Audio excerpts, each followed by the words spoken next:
If you'd like to know how to do SEO for YouTube videos, you're in the right place. That happens to be my very expertise.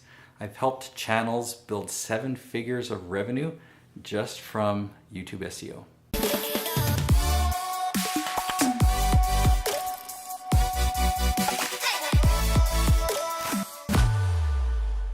Welcome back. We've got Valerie Morris here to help with this video because she's got a lot of these same questions. She is growing her own YouTube channel and has a lot of expertise. And so you're wanting to know how to do SEO on YouTube? Yeah, a lot of my clients and even some of my own projects, I understand a lot of the basics of SEO off of YouTube, but I'm curious to know a little bit more of the specifics of how it all applies on YouTube specifically. One of my biggest questions is, are there tools that you can use outside of YouTube to get a feel for what might work on YouTube? So that's actually a pretty good question. It's actually easier than you think. If there's an SEO tool that you really like, even if it says that this is data that applies to Google, Google owns YouTube.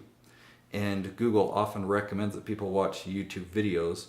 So you can just use the tools to do the keyword research or do the SEO work that you already love, and it'll work. But I will show you one that is my very favorite that's kind of replaced all the others. Okay. Okay, so I'm going to bring up SEM Rush. Okay.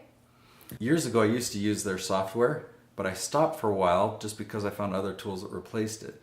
But then I talked to them when I was at an event. They had a booth there, and I told them about all the lengthy process that I went through to do keyword research. And I said, do you have anything that could help me simplify my process? And the guy smiled. He pulled out his iPad, and he showed me the tool that I'm going to show you right here. It's the Keyword Magic tool. It says new next to it. When he showed it to me, it was in beta.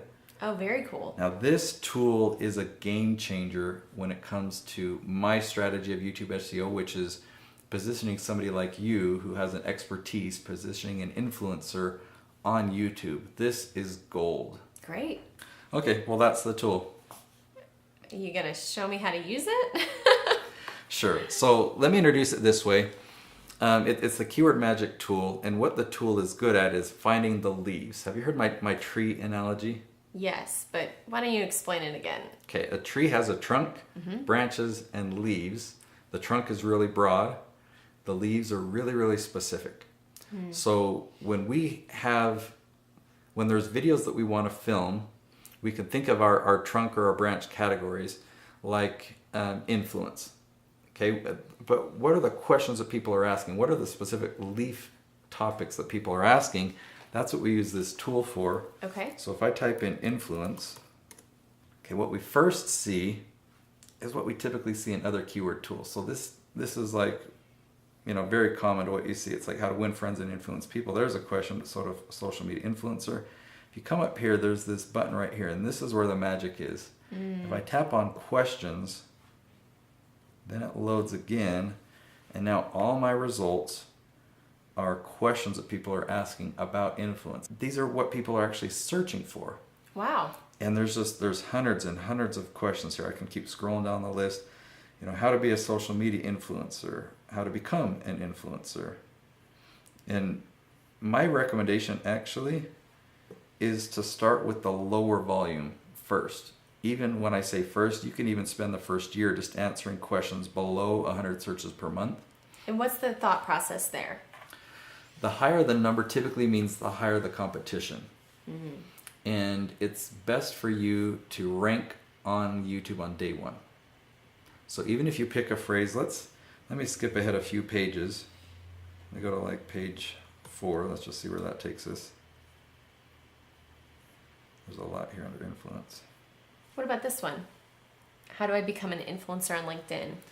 So would that be a good one? Definitely. That one's definitely a lot more specific. It's not how do I become an influencer, but how do I become an influencer on LinkedIn versus Pinterest or versus Instagram. And so just the more specific you get, you're honing in more on your target audience.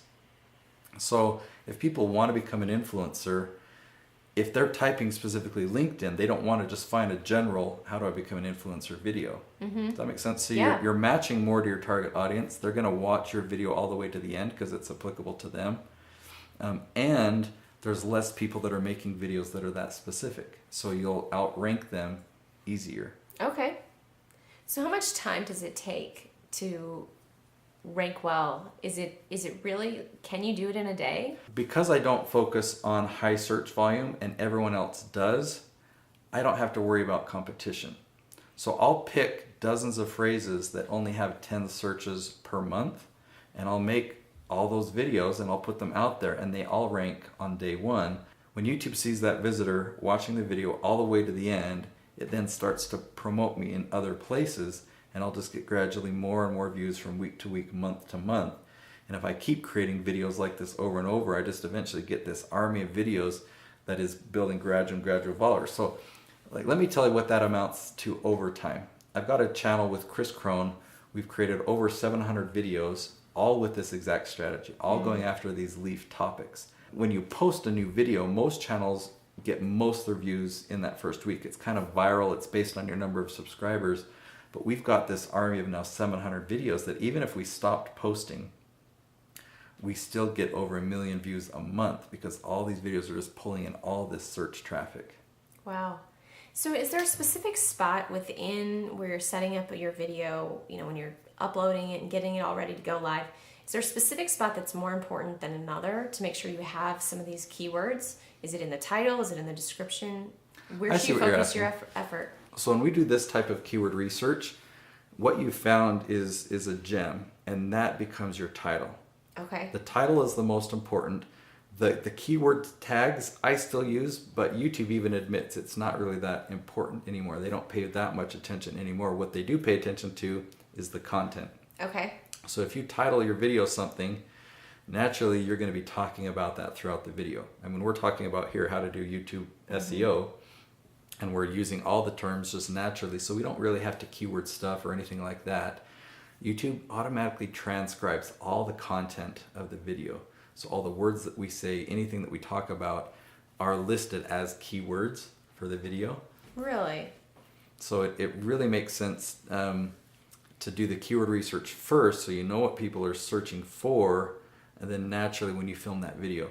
So a lot of people will come to me and ask me about doing SEO for YouTube for videos that they've already filmed.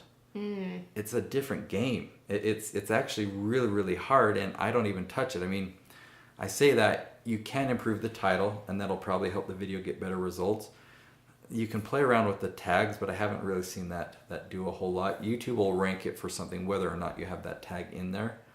As a side note, something that is important to put in the tags is something that you really want your channel to rank for. So if you want people that go to YouTube that type in Valerie Morris to be able to find your channel, just put that as a tag in all of your videos, the name of your book, something like that. But otherwise, the main thing is to use that as your title and then give great value in your content, and that your video will rank. So does it matter if you take the time to transcribe your video and put captions in the video or not in terms of SEO? Not necessarily. We do it, but we do it more so that it looks cleaned up. So we'll take their automatic transcription and we'll capitalize, we'll add punctuation, we'll correct spelling errors.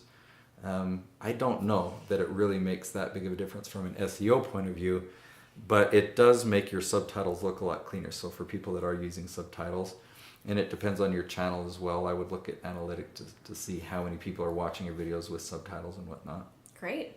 So what needs to be in a description if you want to rank well? That's a good point. I didn't mention the description. So the description is important. Really, the first couple lines are the most important for two reasons. One, apparently YouTube does check your description for content to see if it's relevant to the title and to the content of the video itself. But in a lot of places when you're searching for a video, the first line or two of the description will show. And so it just kind of helps if people are scanning what video to watch, it will help them make that decision. So pay attention to your description, have it be a description of what's in the video, and have it be written in a way that makes people want to click.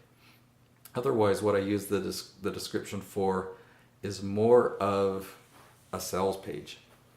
You don't want it to come across as pushy or salesy, but if people are looking into your description, they're trying to find something. Definitely have links to your websites or to the free gifts that you offer for people to download to enter your sales funnel. Tell people things about you that you want people to know about you and your company and your brand. So when people click on that description, now they know everything about you, and they can find you, and they can enter your email list or your sales funnel. That's great. I think Valerie had some great questions about SEO, and I bet you have other questions about doing this for YouTube. So ask them in the comments below. Be sure to subscribe, and we'll see you tomorrow.